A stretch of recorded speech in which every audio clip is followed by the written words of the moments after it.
பார்க்க போகிறீங்க. ரொம்பவே ஹெல்த்தியான இந்த சேனக்கிழங்குன்ற சேப்பங்கிழங்கு பாருங்கள். இந்த சேப்பங்கிழங்கு வந்து நான் ஒரு 1/2 kg எடுத்திருக்கேன். எடுத்து வேக வச்சுட்டேன். ஒரு 2 விசில் போட்டுக்குங்க, தோல் வர அளவுக்கு வேக வச்சுருக்கேன். சேப்பங்கிழங்குல வச்சு நான் 65 செய்ய போகிறேன். நிறைய பேர் சிக்கன் சாப்பிடாதவங்களாம் நாங்கள் எப்படி 65 சாப்பிட்றதுன்னு கேட்குறீங்க இல்லையா? அதனால நம்ம வெஜிடேரியனாக இப்போ விரதம் இருக்கும்பொழுது கூட இந்த மாதிரி பண்ணி சாப்பிட்லாம். புரட்டாசி மாதம், கார்த்திகை மாதம்லாம் விரதம் இருக்கும் இல்லையா? அந்த டைமில் இந்த மாதிரி சேப்பங்கிழங்கு 65 பண்ணி சாப்பிடுங்க. அதுக்கு தேவையான பொருள் பார்த்துடலாமா? ஈவினிங் ஸ்நாக்ஸாக கூட சேப்பங்கிழங்கு நம்ம குழம்புலலாம் போட்டு வச்சோம்னா பிள்ளைங்க சாப்பிட மாட்டாங்க. அவங்களுக்கு இந்த மாதிரி பண்ணி கொடுக்கலாம். சேப்பங்கிழங்கு வேக வச்சுருக்கேன். இது கடலை மாவு 1 கப் எடுத்திருக்கோம். 1 ஸ்பூன் இஞ்சி பூண்டு பேஸ்ட்டு, அரிசி மாவு ஒரு 3 ஸ்பூனு, இது வந்து சோள மாவு 2 ஸ்பூனு. கிறிஸ்பியாக வரத்துக்கு அரிசி மாவு வந்து எண்ணெய் இழுக்காமல் இருக்கும், அதுக்காக. இது வந்து கரம் மசாலா பவுட்ரு கொஞ்சம் வச்சுருக்கேன். ஒரு 2 சிட்டிகை போட்டால் கூட போதும். சில்லி பவுட்ரு, வெறும் சில்லி தனி மிளகாய் தூள்னு விற்குது. இல்லை நம்ம வீட்டிலேருந்து மிளகாய் வாங்கி போய் கூட அரைச்சிட்டு வந்து வீட்டில் வச்சிங்கன்னா இன்னும் யூஸ்ஃபுல்லாக இருக்கும். ஃபுட் கலர் எதுவும் ஆட் பண்ணல, நான் அப்படியே தான் போட போகிறேன். தேவையான பொருள் இவ்வளோ தான். இப்போது நம்ம மாவு ரெடி பண்ணலாம். கிழங்கு வந்து வேக வச்சுட்டேன். இப்போது தோலை ரிமூவ் பண்ண வேண்டியது தான். ஓகே, ஃபஸ்ட்டு மசாலா ரெடி பண்ணலாம். ஒரு பவுல் எடுத்துக்கோங்க. ஃபஸ்ட்டு கடலை மாவு சேர்த்துடலாம். சேர்த்துட்டு இந்த அரிசி மாவையும் கூட சேர்த்துருங்க. சோள மாவு இல்லாதவங்க கிடைக்காத பட்சத்தில் மைதா மாவோ இல்லைன்னா 2 ஸ்பூன் கோதுமை மாவோ சேர்த்துக்கோங்க. ஏன்னா நிறைய பேருக்கு சோள மாவு ரொம்ப வில்லேஜில் இருக்கிறவங்களுக்கு கிடைக்காது, ரேராக தான் கிடைக்கும். இது வந்து கரம் மசாலா வந்து ஒரு 1/2 ஸ்பூன் நான் எடுத்து வச்சேன். வெறும் தனி மிளகாத்தூள் காரத்துக்கு. இஞ்சி பூண்டு பேஸ்ட்டு 1 ஸ்பூன் எடுத்துருங்க, டேஸ்ட்டு நல்லாயிருக்கும்ட்டு. இப்போ சால்ட்டு தேவைக்கேற்ப போட்டுக்கலாம். உப்பு தேவைக்கேற்ப போட்டுடுங்க. தண்ணி விட்டு மசாலாவை கொஞ்சம் கெட்டியாக ரெடி பண்ணிக்கலாம். நம்ம அந்த கிழங்குல அப்ளை ஆகணும் நம்மளுக்கு. பஜ்ஜி மாவு பதத்தில் நீங்கள் ரெடி பண்ணிக்கோங்க.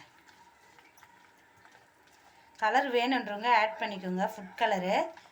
நான் வந்து ஆட் பண்ணலை, ஏன்னா நம்ம வீட்டில் நம்ம சாப்பிட போகிறோம், அதுக்கு எதுக்கு கலருன்றதுனால நான் நார்மலாக இருக்கிற இந்த சில்லி பவுடர்லேயே கொஞ்சம் கலர்லாம் இருக்கும். நார்மலாக நம்ம எண்ணெயில் பொரித்து எடுத்தாலே ஓரளவுக்கு கோல்டன் ப்ரௌனாக வந்துடும். அதுக்காக தான் நான் ஃபுட் கலர் ஆட் பண்ணல. ஓகேவா? இப்போது மசாலா ரெடி ஆகிடுச்சு. ஒரு 10 நிமிஷம் இந்த மாவு சாஃப்டாக ஆகிறதுக்கு வச்சிடலாம். அதுக்குள்ளே நம்ம இந்த சேப்பங்கிழங்க உரித்து தோலை ரிமூவ் பண்ணிக்கலாம். ரொம்ப விசில் போட்டிங்கன்னா குழன்னு ஆகிடும். அதுக்காக உரிக்கிற பதத்துக்கு ஒரு 2 விசில் போட்டிங்கனாலே போதும், ஸ்மூத்தாக தோல் வந்துடும். நீங்கள் எந்த ஷேப்புக்கு வேணாலும் கட் பண்ணிக்கலாம். எல்லா சேப்பங்கிழங்கையும் அழகாக தோலை உரித்து எடுத்துக்கோங்க. இந்த உரித்த சேப்பங்கிழங்க அழகாக நீங்கள் தேவைக்கேற்ப அழகாக கட் பண்ணிக்கோங்க. கட் பண்ணிவிட்டு நம்ம மசாலா எடுத்து வச்சுருக்கோம். அந்த மசாலாவில் வந்து உப்பு இருக்குதான்னு நீங்கள் செக் பண்ணிக்கணும். அதோட புளிப்பு சாப்பிட்றவங்களா இருந்தால் இது வந்து கொஞ்சம் கிழங்கு வந்து புளி ஊறினா நல்லாயிருக்கும். புளி வேணும்னா சேர்த்துக்கோங்க. அப்படி இல்லை அப்படின்னா ஒரு அரை மூடி லெமன் பிழிஞ்சு விட்டுக்கோங்க, சூப்பராக இருக்கும். இல்லைன்னா புளி சேர்க்கலைன்னா அகற்றுற மாதிரி இருக்கும். நான் லெமன் வந்து சேர்த்துருக்கேன் கொஞ்சமாக. அப்படி இல்லைன்னா நம்ம சாப்பிடும் பொழுது கூட அது மேலே லெமன் பிழிஞ்சு சாப்பிடுவாங்க, அது ஒரு மாடலாக இருக்கும். அது நமக்கு வந்து டைம் இருக்காதுன்றதுனால நம்ம மசாலாவிலேயே கொஞ்சம் புளி சேர்த்துக்குங்க. இப்போ எல்லாத்தையும் கட் பண்ணிவிட்டு நான் வந்து இந்த மாதிரி டூத் பிக்கு குச்சி வந்து வாங்கி வச்சுருக்கேன். அதில் வந்து இந்த கிழங்க நம்ம குத்தி எடுத்துக்கணும். அப்படி சும்மா அது ஒரு குழந்தைங்க ஒரு ஃபேன்சியாக சாப்பிடுவாங்கன்றதுனால இந்த மாதிரி நான் அந்த மாவில் டிப் பண்ணுறதுக்காக டூத் பிக் குச்சியை யூஸ் பண்ணுறேன்.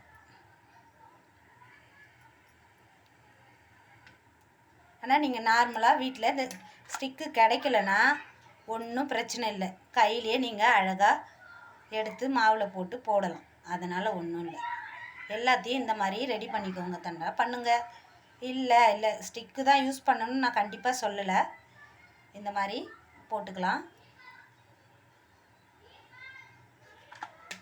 எல்லாத்தையும் போட்டு கொடுத்திங்கன்னா குழந்தைங்க கொஞ்சம் டிஃப்ரெண்ட்டாக இருக்கிறத தான் விரும்புகிறாங்க. அப்படின்னும் போது தான் நம்ம இந்த மாதிரிலாம் பண்ணித்தரோம். இப்போது இது ரெடி பண்ணுறதுக்குள்ளே நீங்கள் ஒரு பேன் வச்சுட்டு எண்ணெய் ஊற்றி காய வச்சுருங்க. சேப்பங்கிழங்கு வந்து நரம்புகள் பலப்படும். நிறைய ஹெல்த்துக்கு நல்லது தான் சேப்பங்கிழங்கு. மற்ற உருளைக்கிழங்குக்கு எனக்கு தெரியாது, எதுவும் சாப்பிடக்கூடாது மோஸ்ட்லி. சேப்பங்கிழங்கு எல்லாருமே சாப்பிட்லாம், நரம்பு பலப்படும். இந்த பேச்சு திக்கி பேசுகிறாங்க பார்த்தீங்களா, அந்த குழந்தைங்களுக்கெல்லாம் இந்த கிழங்கை வந்து டெய்லி கூட கொடுக்கலாம். நீங்கள் நரம்பு பிரச்சனை நல்லாவே குணமாகும். அந்த மாதிரி இருக்குது. நிறைய மருத்துவ குணம் நிறைஞ்சிருக்கு இந்த சேனக்கிழங்குன்ற சேப்பங்கிழங்கு. இந்த மாதிரி எல்லாத்தையும் நான் ரெடி பண்ணிக்கிட்டேன்.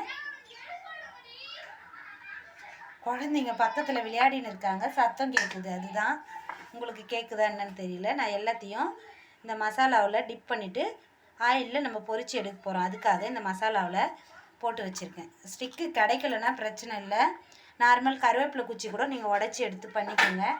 அப்படி இல்லைன்னா நீங்கள் நார்மலாக அப்படியே போட்டு ஸ்பூனில் கூட அள்ளி போட்டுங்க, இல்லை கையிலே கூட எடுத்து போடலாம். நம்ம விருப்பம் தான். நம்ம வீட்டில் பண்ணுற டிஷ் எல்லாமே கடையில் வாங்குறத விட இந்த மாதிரி செஞ்சு கொடுத்தோம்னா ரொம்ப ஹெல்த்துக்கு நல்லது.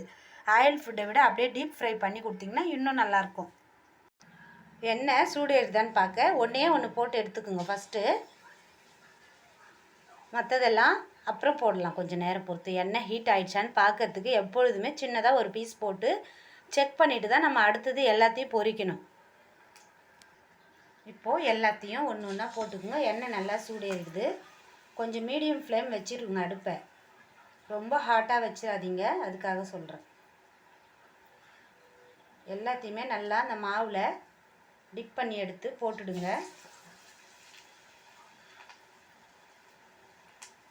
சேனக்கிழங்குன்றது ரொம்பவே ஹெல்த்துக்கு நல்லது. நான் மீண்டும் மீண்டும் சொல்கிறேன். நம்ம ஒரு விஷயம் தெரிஞ்சுக்கோங்க, ரொம்ப குழப்பாக இருக்கிற பொருள் எல்லாமே ஹெல்த்துக்கு நல்லது தான். உளுந்து மாதிரி தான் இந்த சேனக்கிழங்குலேயும் நிறைய ஹெல்த்துக்கு நல்ல விஷயங்கள் இருக்குது. அது பிள்ளைங்க வந்து சாம்பார்லையோ இல்லை பொரியலோ பண்ணாலுமே வறுவல் பண்ணால் கூட சாப்பிட மாட்டாங்க. இது ஒரு டிஃப்ரெண்ட்டாக ஏதோ கடையில் வாங்கிட்டு வந்த மாதிரி பண்ணி கொடுத்தோம்னா அவங்க நல்லா விரும்பி சாப்பிடுவாங்க. அதுக்காக தான் இந்த மாதிரி பண்ணுறேன். நான் அடிக்கடிக்கு இந்த டிஷ்லாம் பண்ணுவேன் வீட்டில். அதனால தான் உங்களுக்கு நான் சேனல் ஆரம்பித்த பிறகு வித்தியாசமான வீடியோக்கள் கொஞ்சம் போடுறேன். நான் வீட்டில் டெய்லி சமைக்கிறத தான் போடுறேன்.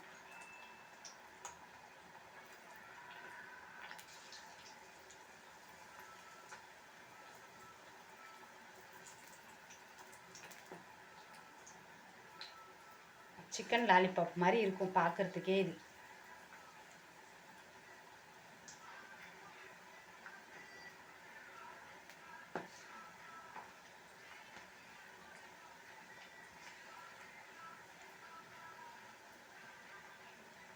½ kgன்றதுனால நிறையவே இருக்குது.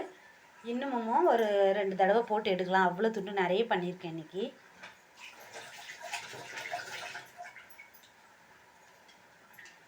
எல்லாத்தையும் ஒரு திருப்பி விட்டுடுங்க. உங்களுக்கு உடையுன்ற பயமெல்லாம் வேண்டாம், அழகாக திருப்பி விடலாம். நீங்கள் கொஞ்சம் சின்ன பீஸ் போட்டிங்கனாலும் நல்லாயிருக்கும் பார்க்குறதுக்கு. ஆனால் இது ஒரு சிக்கன் பீஸ் மாதிரி 65 மாதிரி இருக்கணுன்றதுனால நான் பெருசாக போட்டிருக்கேன்.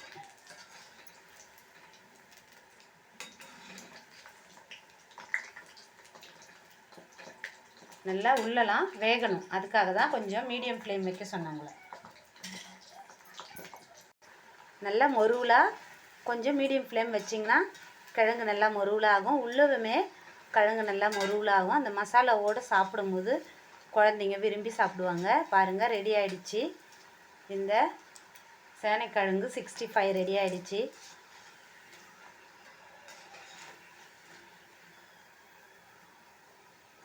பார்க்கவே எவ்வளோ அட்ராக்ஷனாக இருக்குது பாருங்கள்.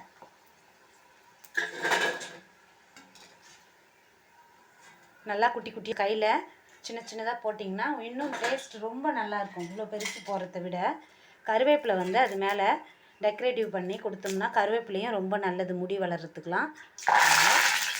எண்ணெயில் போட்டு பொரிச்சிடுங்க. நல்லா எண்ணெயில் போட்டு எடுத்திங்கன்னா மொருவலாக சூப்பராகிடும். நான் அலசி போட்டதுனால கொஞ்சம் எண்ணெய் சிடுன்னுது. அலசி ஒரு 2 நிமிஷம் வச்சுட்டு எண்ணெயில் போட்டு எடுங்க. மறுபடியும் செகண்ட் டைமு இன்னொரு பேன் போட்டிருக்கேன். ஏன்னா நிறைய பண்ணிட்டேன்னு சொன்னேன் இல்லையா, ரொம்ப சீக்கிரம் முடிக்கணும்னு நினச்சேன் இந்த வீடியோவை. ஆனால் இந்த கிழங்கை பற்றி சொன்னதுனால லென்த்தாக போயிடுச்சு. ஓகே, இப்போ பரிமாற டைம் வாங்க. இது பார்க்குறதுக்கே எவ்வளோ அழகாக இருக்குது. சிக்கனை விட வாசனை வேறு வீடே மணக்குது, அந்த அளவுக்கு வாசமாக இருக்குது. குழந்தைங்க ரொம்ப விரும்பி சாப்பிடுவாங்க, ஹெல்த்துக்கும் ரொம்ப நல்லது. ஒரு டைம் ட்ரை பண்ணி பாருங்கள். நல்லா இருந்துச்சுன்னா எனக்கு நல்லா இருந்துச்சுன்னு ஒரு கமெண்ட் போடுங்க.